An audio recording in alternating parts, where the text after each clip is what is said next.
pasensya na, sobrang tagal na namin hindi nakapag-vlog kasi sobrang busy lang.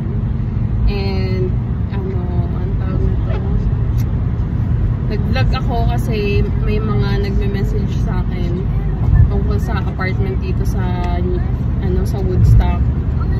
Sa ngayon kasi, since winter, as in mahirap yung apartment, hindi ko alam, pero meron naman ako nakikita sa marketplace.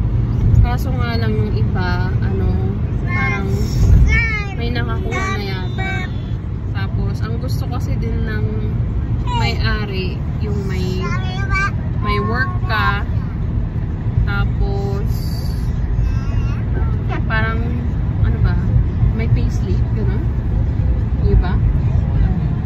Basta gano'n lang, parang hirap po kasi talaga ngayon maghanap ng ng apartment. Opo. Ay, oo nga pala, shoutout pala dun kay ate na na nakasalubong ko sa Superstore. Kasi nakilala niya ako, sabi niya, di ba kayo po yung nag-vlog? Nahiya po ako sa inyo, hindi ko alam na may nagpa-follow pala sa amin. Shoutout pala sa inyo, hindi ko natanong yung pangalan mo, pero thank you very much sa pag-follow ko.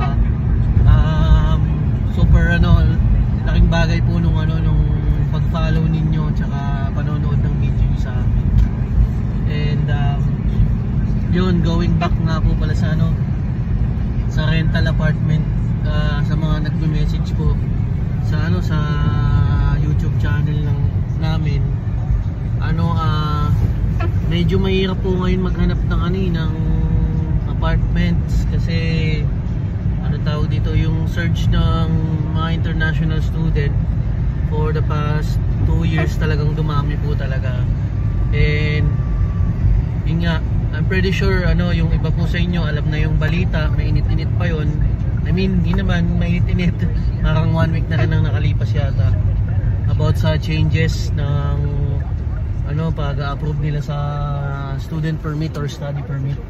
So yun nga, hindi na yata nag-approve ng open work permit guys, yung mga paparating nitong fall intake for 2024. So unfortunately masamang balita talaga yun, lalo na sa may mga kasamang naka-open work permit or may OWP na gusto isa. Kasi napakalaking bagay talaga nun guys kapag student ka and kasama mo yung CLP mo or spouse mo para magkaroon ng open work permit. Napakalaking bagay talaga nun. Unfortunately, again, tumaas ang mga bilihin dito and nagmahal ang mga bilihin. Tsaka yung apartment. Nagmahal din ang mga apartment to be honest. Anong tawag dito? Yung dating mga nakikita na 600, 400, 500, nasa 1,000 mahigit na guys. Parang ang pinakamura na nakikita namin for whole apartment is nasa 1 to 1.3. And kung one room naman, sharing kayo sa bahay, ay parang pinakamura na yung 650, mga ganun.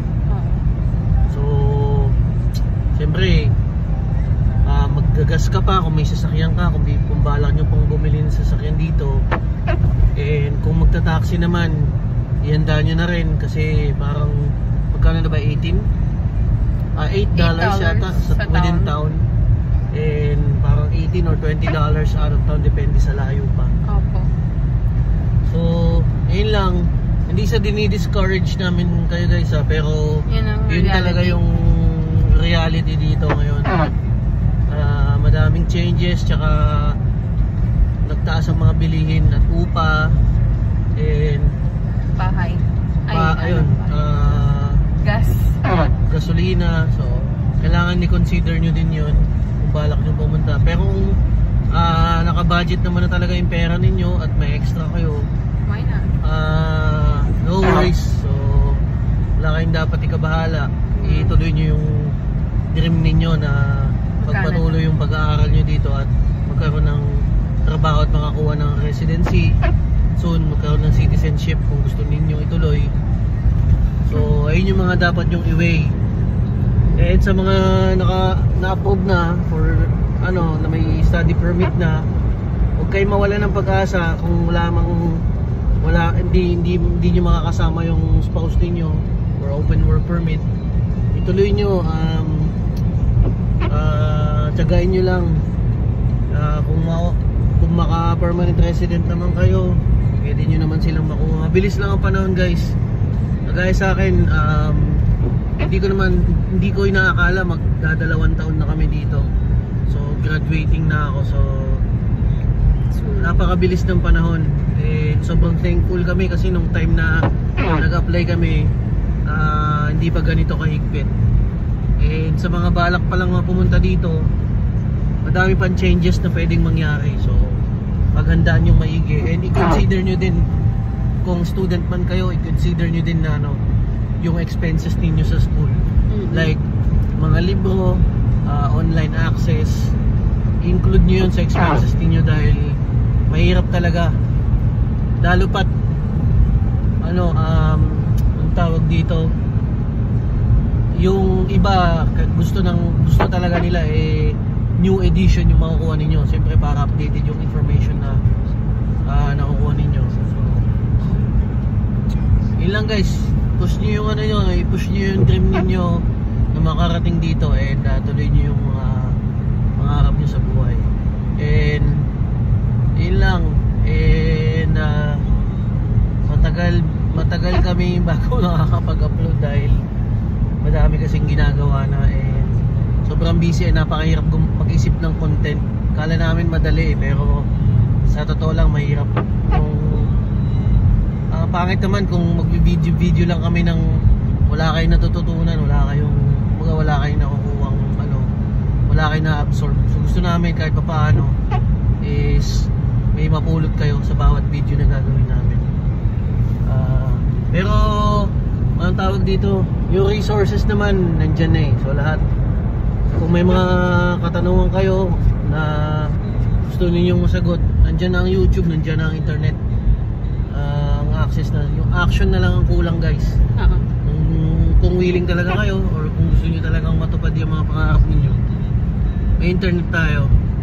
Hindi ko na masasagot yung ibang katanungan, yung makagaya ng mga basic, saan maghahanap ng ganito, saan maghahanap ng ganyan.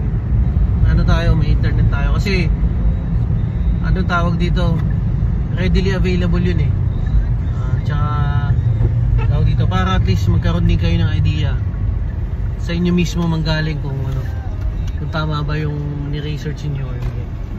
So yun lang, guys, nakauwi na kami. See you ulit. Thank you.